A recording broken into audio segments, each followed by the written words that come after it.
Hello, South Africa, and welcome back to Coronacast, your twice-weekly show keeping you up to date with the latest information relating to the COVID virus. I'm John Steenhuisen, leader of the Democratic Alliance. Well, today is day 63 of South Africa's extended lockdown, and we're now 28 days into the level 4 of the risk-adjusted strategy that government put us on a little while ago. We'll be hearing a little bit later today what the final regulations are around what level 3 is going to be looking like. And I'm sure, like me, you're looking forward to seeing what this is. We've made significant input into government about how we think should be happening under level 3. And obviously, as we've spoken about so many times on this program, how we can open up the economy even further.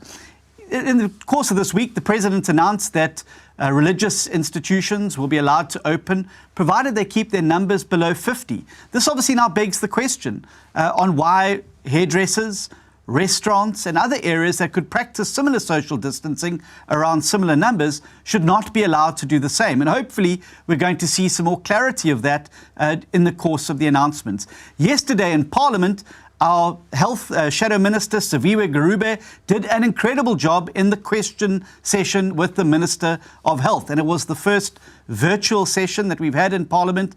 And apart from a few hiccups, most notably with Minister Lindiwe Zulu, we were able to get through those questions. Obviously, missed a bit of the rough and tumble and the hurly-burly of the House, but nonetheless still being given the opportunity to hold the executive to account. But what was very interesting was that Siviwe put a question to the minister around the confusion that has existed over the course of the last few days about whether the whole country will be moving on to level 3 or whether metro areas or hotspots will be staying on level 4. There was contradictory information given. The minister, in his presentation, had a slide saying the hotspots would remain in level 4, which contradicted what the president had told the nation a few days before, that we'd all be moving to level 3. But thanks to Siviwe's question, it's now been cleared up. We now know that on the 1st of June, the entire country will move to level 3.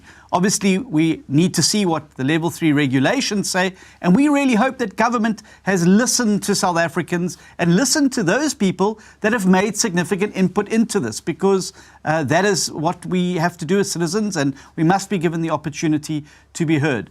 We obviously have called for more opening up of the economy as we seek to save both lives and livelihoods going forward in South Africa.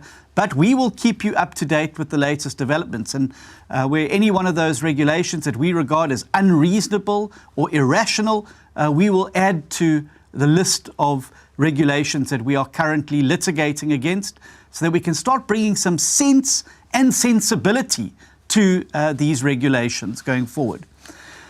And today in my studio, given the fact that tomorrow, and that's the reason why I'm here on a Thursday. I know we usually see each other on a Friday at 2 o'clock, but today we're seeing each other at 2 o'clock on a Thursday because tomorrow is a historic day for our party, the Democratic Alliance, because we will be having our first virtual conference meeting, and it is going to be the local government policy workshop, and it's going to bring together Democratic Alliance public representatives from all over the length and breadth of South Africa to come together to start discussing the policies that we would like to see developed and the ones that are going to help lead us into next year's important local government elections. And so in that light, I'm joined in studio today by the Federal Chairperson of the DA and the person who's constitutionally charged with the policy and manifesto process in the DA, Dr. Meyer, who is also a minister in the Western Cape government, and I'm sure you all know him well by his hashtag, which is for the love of agriculture. He's responsible for agriculture here in the Western Cape government. I'm also joined by the head of the DA policy unit, no stranger to Coronacast, Gwen Ngwenya, who will be taking us through some of the logistics and some of the other issues relating to that particular local government policy workshop. So without further ado, I'm going to start with you, Ivan, if I may, and welcome to Coronacast. It's great to have the man behind the plan in the studio with us today. It's a great pleasure, John, and thank you for this great opportunity. It's looking great. Yeah, good. And so what do you think of Coronacast? You've been watching? Well, I've been watching it every day. I've been commenting on it. It looks great. I think we're setting the new trend. This is certainly what we want to achieve to become a modern political party. Absolutely. So, Ivan, let's talk a little bit about this policy workshop that we're going to be having tomorrow. So it's historic. Do you want to take us through why it's historic? Well, John and the listeners, I think it's very historic because last year, the end of last year, the Democratic Alliance met as the Federal Executive as well as the Federal Council, and we came to the conclusion that we want to recalibrate and repurpose the Democratic Alliance. And part of that repurposing was to say, let's become a modern African political party. And part of that modern party is to embrace, firstly, innovation, secondly, technology. Now, we live in the 21st century knowledge economy, and we must embrace the fourth industrial revolution, and that is why I think we are making groundbreaking work here in the Democratic Alliance by using this particular platform also to continue the business of political parties. But it's more deeper than that, because the South African Constitution determines that there must be regular elections. Now, that is part of the architecture of constitutional democracy. And in South Africa, post-COVID-19, we will have to go back to the elections because elections must be held every 5 years. And so the Democratic Alliance is the first party in South Africa, if not on the African continent, that is using this platform, engaging with its members to craft a new local government manifesto through the policy platform. And I'm quite excited of what I'm seeing because we've done a lot of preparatory work. Gwen has been doing some outstanding work, our technical staff, and I think we are setting the scene. When you say you become a modern political party, the rest of South Africa must follow you.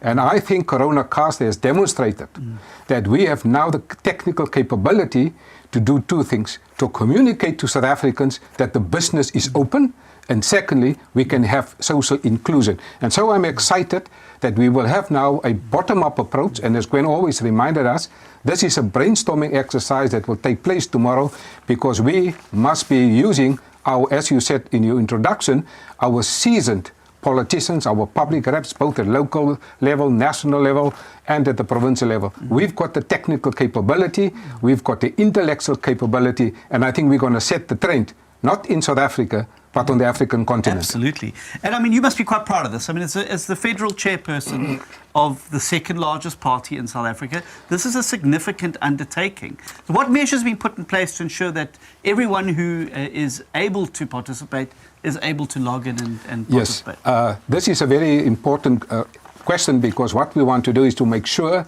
that everybody that is entitled to make an input into the policy platform has an opportunity to do that. So what we have first done, we have prepared our members. There was a dry run, I think, yesterday. Tomorrow we will have the policy. We will have them already on a technical platform. Each member will get an email, a login. We have also compiled a script, a guide for the Zoom, for those who are the first time on the Zoom. They were training on the Zoom. So we have prepared our members of the Democratic Alliance, both the activists and the public representatives, to be able to use and communicate on this platform. There's also a chat group, so they can also chat on the group. Our two very able chairpersons, Hanif Hussein, who is also our shadow minister for COCTA, as well as our federal ADEC chair, Philip de Lange, they will be chairing this meeting. The technical backup will be there.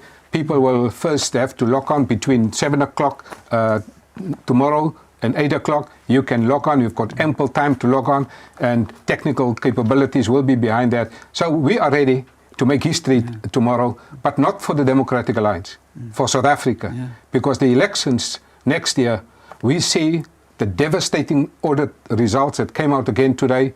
In the rest of South Africa, we want change, and people want change. And to get change, you have to effect change. And tomorrow, we start drafting the local government manifesto for 2021, and that's our tool to effect change. Really exciting, Ivan. And, you know, political parties have to adapt to this new COVID world and the new COVID environment. And I think, you know, it's going to be very interesting to see how we set the trend and how others are going to follow.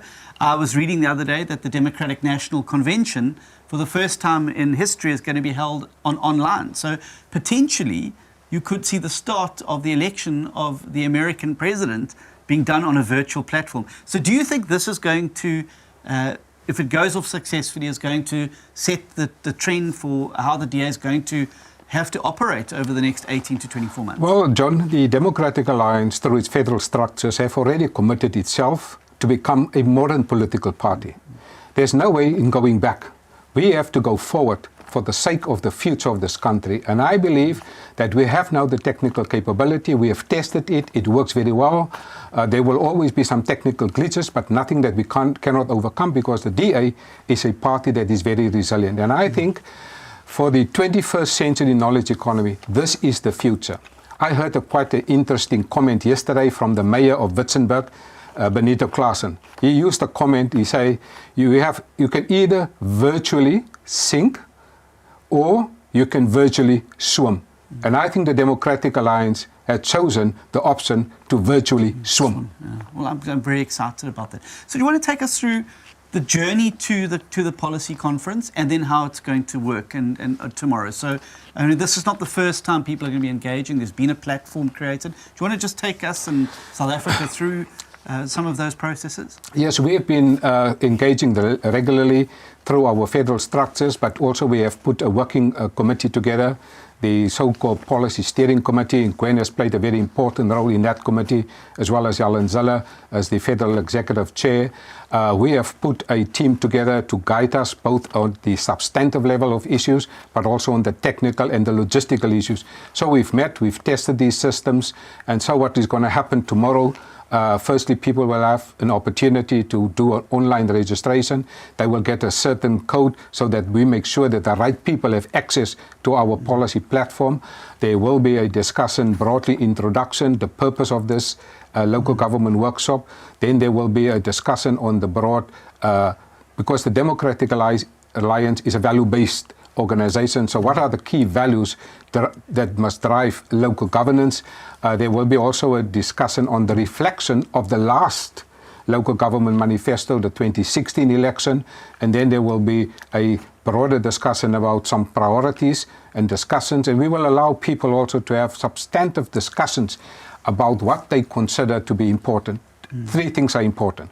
For us, we see that local governance is important for economic reasons. It's also important for social reasons. That's why the Constitution, Section 152, Chapter 7 of the Constitution speaks about economic development and social development. We add a third dimension to that, and namely, to embrace innovation. With the huge backlogs that we see all over South Africa, we believe that we can fast-track service delivery through bringing innovation. So we're also going to encourage people to put on the table new innovative ways in changing the way local government works to fast-track service delivery so that we can bring people quicker out of poverty through innovation. So that's the platform, that's the game plan. It will not be an elective conference. It is to prepare for the local government manifesto. So in a sense, it's a bottom-up approach. It's also a brainstorming exercise. And we really think that this is a great platform for our members to engage all over South Africa, because what lockdown cannot do, it cannot close the business of politics. It cannot close the business of decision-making. And the DA, I must say, I've watched you on this show. I've watched what is happening in the National Assembly. I've seen our Chief Whip setting the scene in the National Assembly, driving the agenda of the Fourth Industrial Revolution. And I saw you yesterday with a limited number fighting the cause in the National Assembly. I think the DA is ready for the future. Yeah, I must say, it was great to be in Parliament yesterday. Very funny as well. There's been a lot of people, from other parties, giving a lot of fire on Twitter, saying that Parliament must go back. There was only one of them in the House yesterday, which was very interesting to see. But certainly the only two leaders of parties there were myself and the leader of the Freedom Front, Peter Groenewald. None of the other party leaders were present in the House yesterday, which I thought was rather odd. But anyway, that being said, it's exciting, Ivan, that we're going down this road. And, more important, and it's something you touched on, economic progress, economic development and social development. in a post-COVID environment, or an environment where many of these municipalities are going to be under extreme pressure. There's going to be business failures, people who lost their jobs, their ability to pay for rates and services are going to be affected. It can't be business as usual for local government.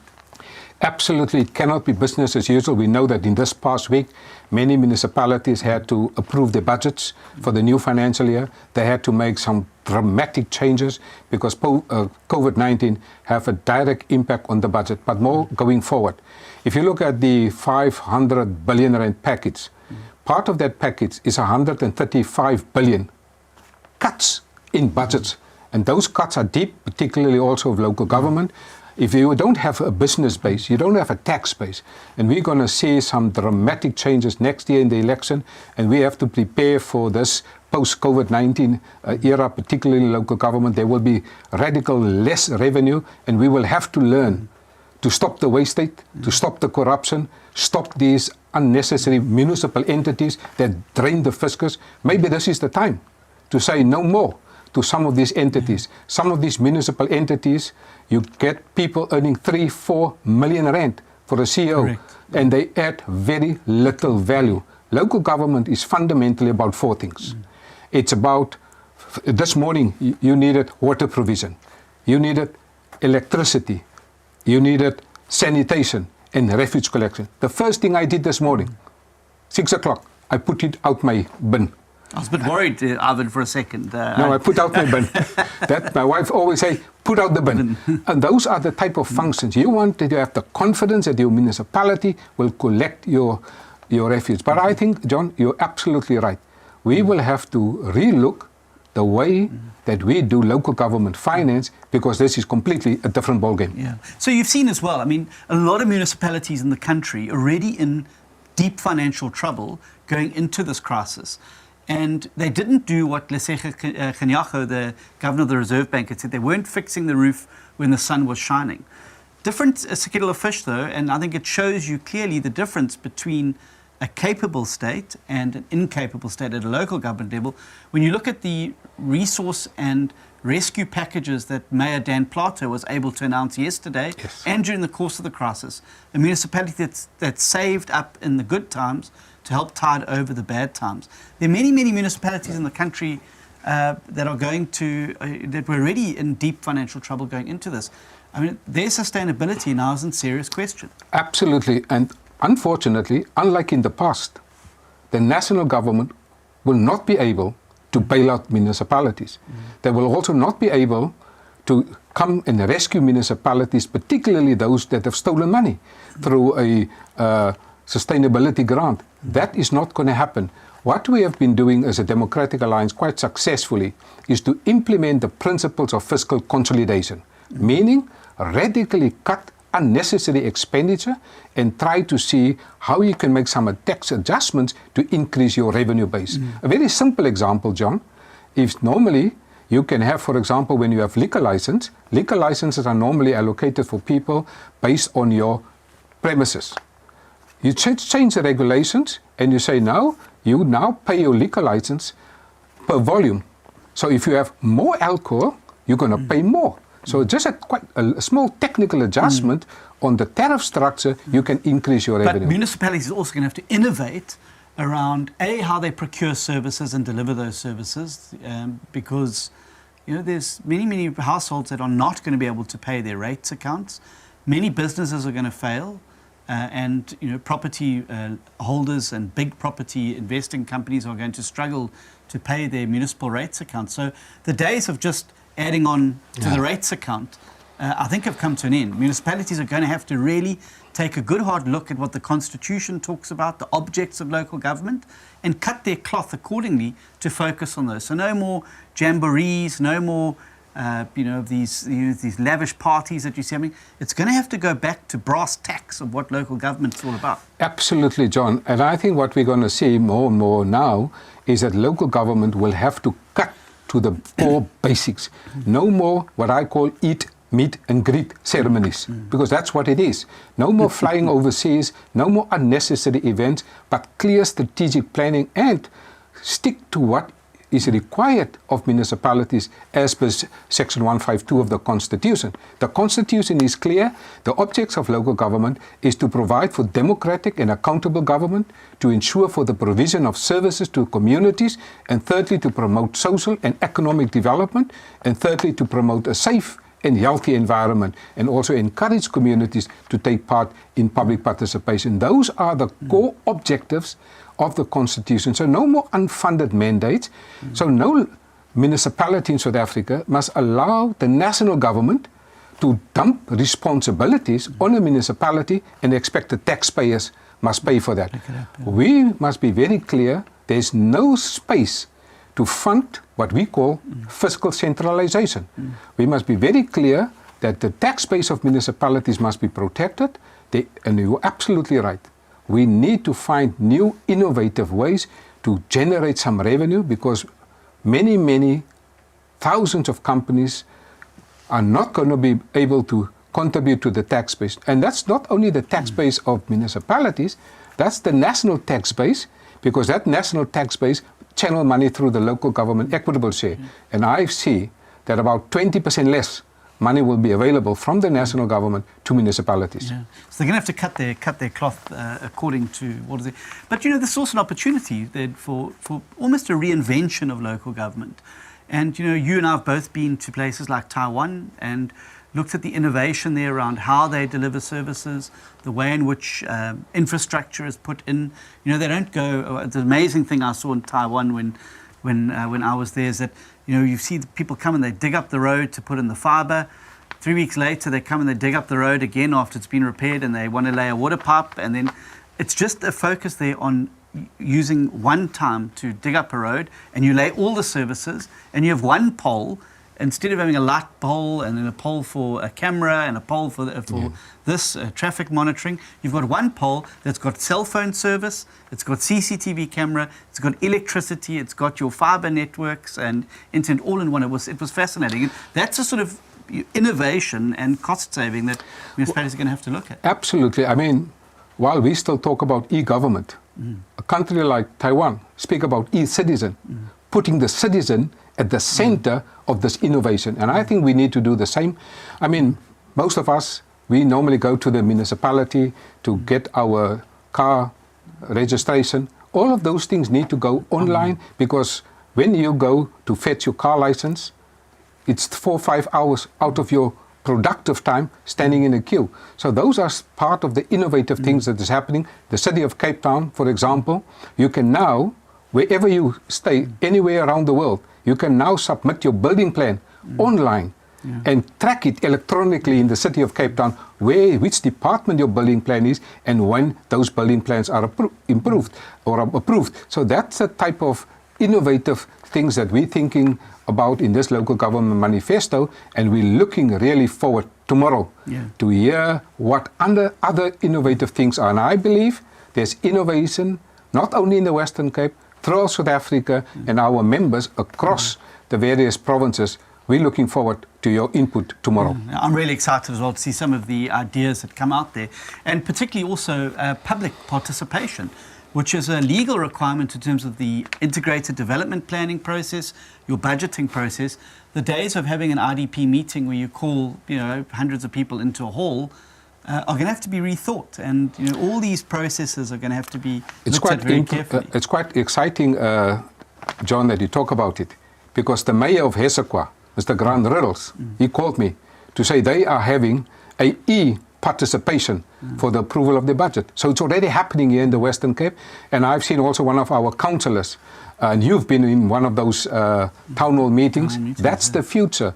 One of our councillors there in Gauteng, Malcolm, he has been doing this e-ward meetings, online Facebook meetings. It's happening. People are quite...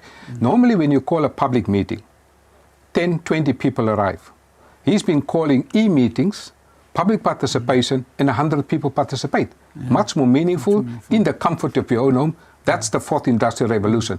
That is recalibrating the Democratic Alliance towards the future. Everybody in a ward or across a municipality could potentially come together around IDP meetings and these sorts of things. So it's all about making sure that COVID doesn't stop democracy from working.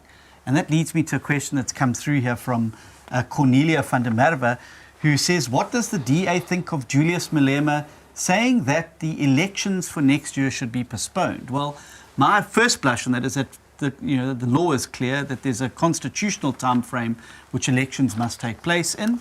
And what we should be looking for is ways in which to hold elections safely. But simply stopping the democratic process, I think, would be a big mistake. Well, John, you've often spoken to us about the concept of democratic accountability. The Constitution is clear. The Bill of Rights is clear. We must have regular elections. On the African continent, once you start tampering on the term of office of an election, you open the door wide for dictatorship, and you open the door wide for an abuse. So we must stick to what the principles of the Constitution. South Africa is a constitutional democracy.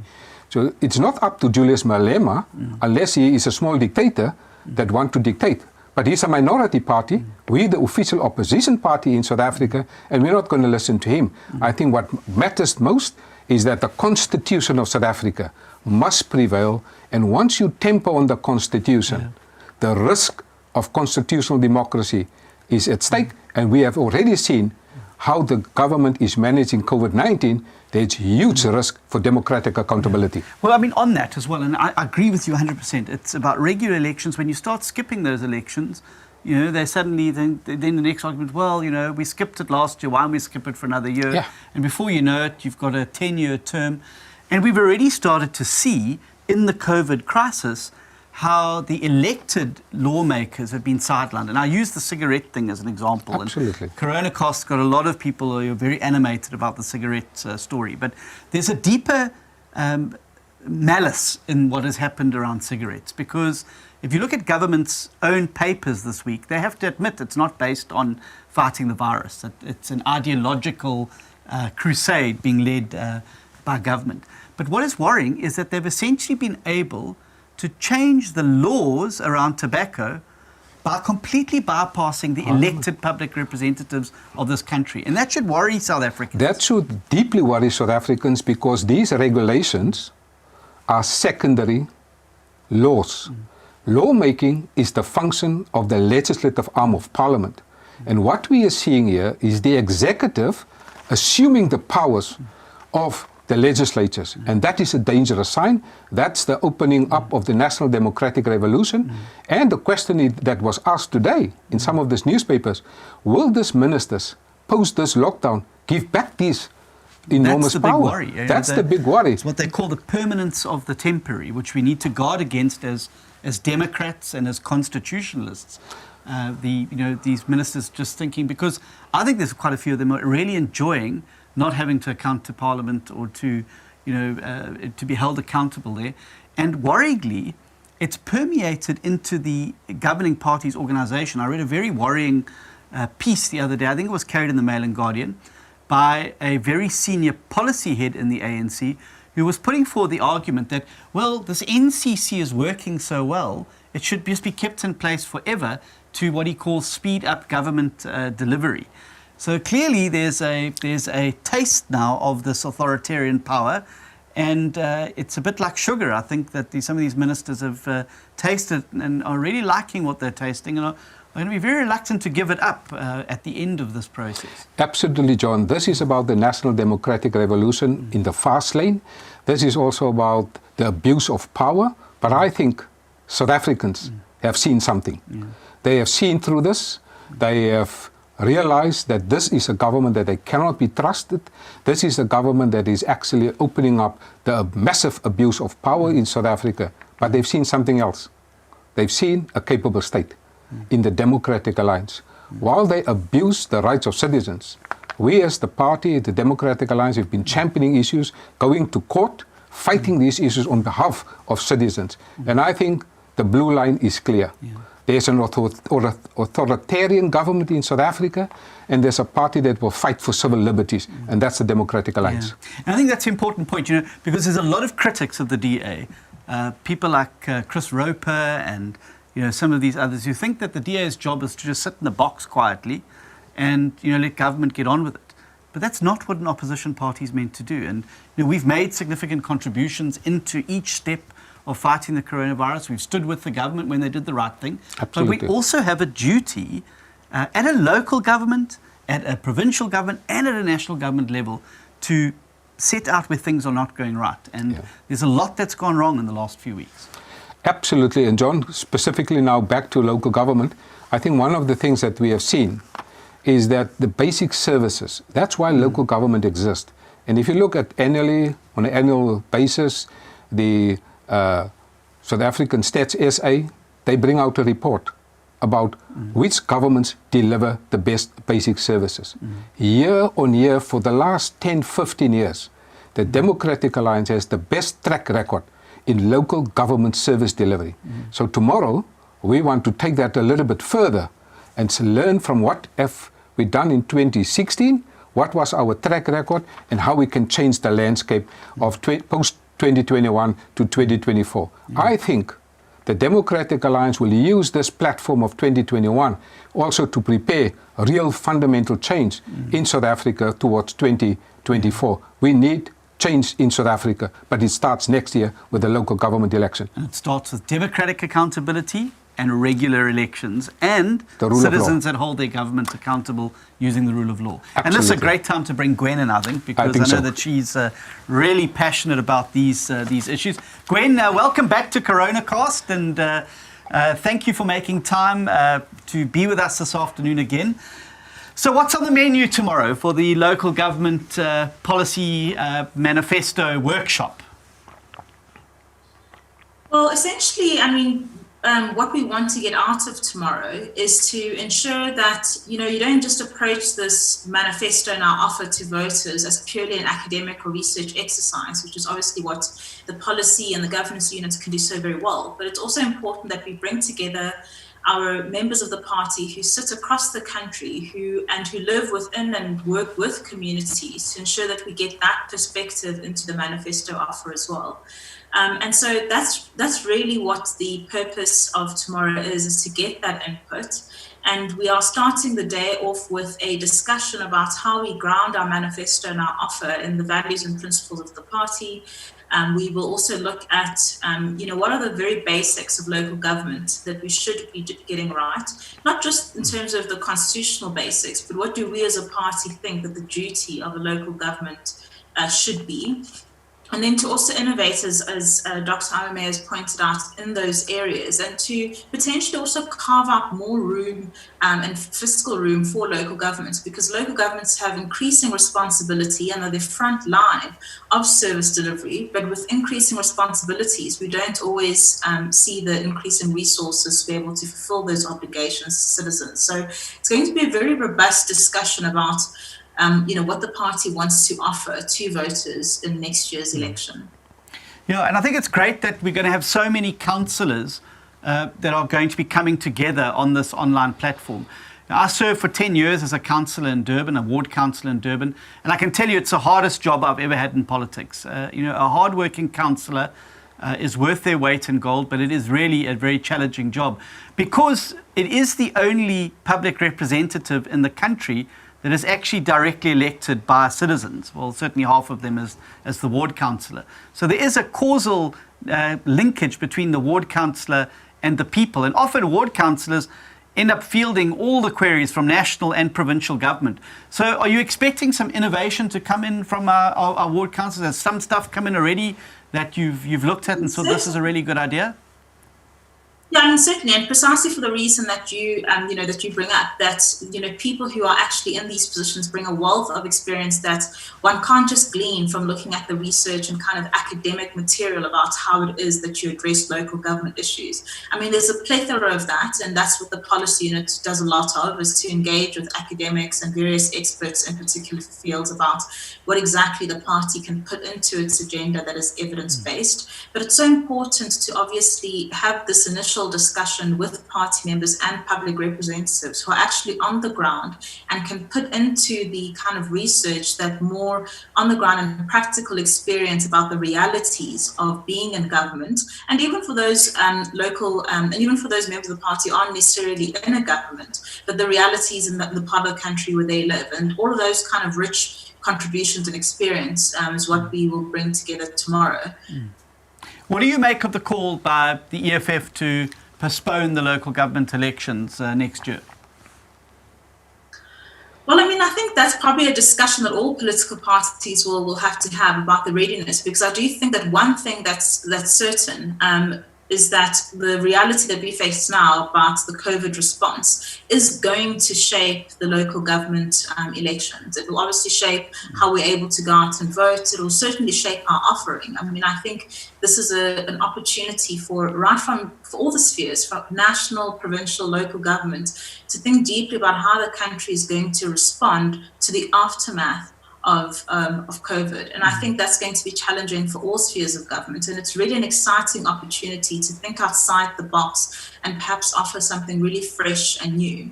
Yeah, I think that's what I'm most excited about. It's like it's almost like, I mean, COVID is devastating, but it does give an opportunity for almost a blank canvas. And this is what's going to have to happen, particularly at the local government level, given the scale of devastation. So I think that I think the local government elections are also going to basically be around a COVID response. Precisely for some of the reasons that I've spoken about with Ivan around how municipalities are going to have to innovate, particularly given what is going to be a very, very challenging economic environment. So I think that for the first time in a long time, municipalities are going to have to focus on the economic side of the equation. Well, that's the thing, is that, for a lot of people, local government is about just basic service delivery, but actually there's so much that potentially could be done at the local government level to drive economic development and to attract investment and opportunity into that into that local government sphere. But if you think about it, it goes back to that question about resources and how do local governments fulfill these expanding mandates. I mean, so economic development is one aspect. We look at the role of municipal health services and have they been able to respond effectively, for example, in the crisis that we're experiencing now? Probably not. The greater response has come from national and from provincial. Was there a role for local government to play, and how can that be bolstered? So I think in many areas, you look at safety and security, of course, in the city of Cape Town, we've always been trying to expand what we can offer at a local government level in terms of ensuring that the city and the province more broadly is a safe place to live and work. But I think those are all the kind of questions that we need to ask ourselves about, the constitution that delineates various spheres of authority to the different spheres of government. It's obviously very clear about where the responsibilities lie.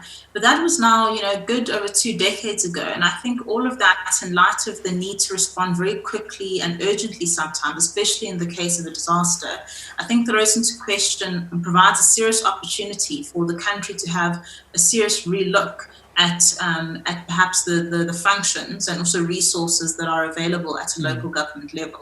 Yeah, and particularly for the same reasons that Ivan has said. I mean, we're facing budget cuts, and no doubt a large chunk of that's going to come out of the provincial allocation and the local government allocation. So the sort of notion that Pretoria will provide, I think is going to fast dissipate, because the national government and the national fiscus was already under serious pressure. It's now under even more pressure in terms of the COVID response and the loss of revenue and income. Yeah. I mean, if you look globally, there are some exciting, of course, going the route of taxation is not what we want to do in this current environment necessarily, but there are various options at a local government level for potentially revenue raising, but also including, a healthy conversation around, if a local government does a really good job in governing that area and ensuring that the roads are that there's no potholes, ensuring that their streets are clean, ensuring that crime is low. If you have a successful local government that is doing its job well, and for that reason, it starts to attract more and more people to come live there, I do think that the healthy, rational debates can be held around, what is the potential for local governments to get a share of the, corporate, whatever revenue that they bring into the area. At the moment, all those kind of taxes go directly to national. So I think there are interesting conversations conversations that could be had. You could have that conversation and still land up with the kind of framework that we have currently. Or you might have that conversation and actually we have other funding proposals that we would like to put forward. So I don't want to preempt, what might come out of such conversations, but I do know that we do want to talk about financing and, revenue collection at local government level, and how do we drive economic development. Those are the kind of questions and thinking out of the box that we want to do tomorrow. So talking about thinking out the box, Gwen, I mean, you've started in this position as the policy head, and we were going full steam ahead for a policy conference and a local government conference in person. And then Corona hit and we've had to adapt. Do you want to take us through sort of how you've managed the process as the head of the policy unit in terms of the adaptation? Well, I mean, as Ivan pointed out earlier, is that yes, there is this policy steering committee, and what we've done is we are treating tomorrow as our first dip into kind of having these kind of conversations virtually. It's not the entire original policy program that we are having tomorrow. So a local government discussion was always going to be a component of the policy conference that we were going to hold. We decided to carve that out of the program and host that earlier. One, because of course it allows us to test having these kind of discussions virtually, but also because of the urgency of a local government discussion, that if these elections are next year, we need to be having these discussions collectively very, very early.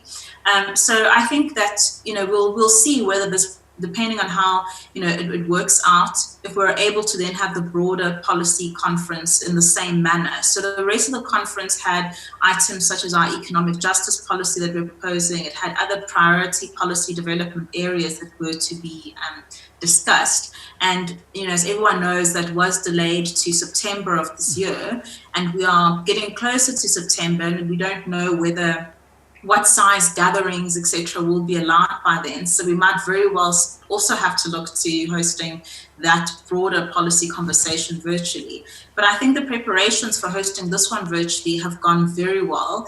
Ably assisted by really technical and other teams within the party that were ready to adapt to that challenge and to get us discussing on Zoom. And, it's actually, fascinating what you can get done virtually. I think sometimes just because you're comfortable with the status quo, you don't fully experiment. Of course, many of us were used to having virtual, perhaps one-on-one meetings, through Skype and various other platforms. But to think you could host a large discussion like we're about to do tomorrow with over 200 delegates and actually start to experiment with the technical capabilities of the platform that we are going to be using. I think there's enough scope within what the platform provides to have a very successful discussion. So I think this could really change the way we do things even in a post-COVID environment, and certainly saves costs, not to mention. So absolutely. And that's the other point that I wanted to get to, is that actually in terms of democratic accountability, this is going to be the broadest actual consultation around a local government manifesto that I've ever been involved in, certainly while I've been in the party. So actually the virtual platform, I think, creates even more measures of accountability and people being able to contribute from every corner of the country, whereas people may not necessarily have been able to travel or being able to afford to travel or being able to have input. And here, sitting from the comfort of their homes without having to book a car, book a flight, book a hotel, we're going to have thousands of public representatives, or hundreds of public representatives and members of the party coming together to have a talk around the local government manifesto. Certainly far broader than the old days when it was just sat at FHO and a few people kicked it around. So I think that there's a lot to be benefit from this, actually. Well, a lot of people are commenting how, I don't know whether this is a good or a bad thing, but they're actually having more meetings and getting more, conversations happening than before, precisely because of how easy it is. In the past, you'd have to find a time when you can drive to wherever or, meet a certain group to have that discussion. But now it's as easy as just jumping online.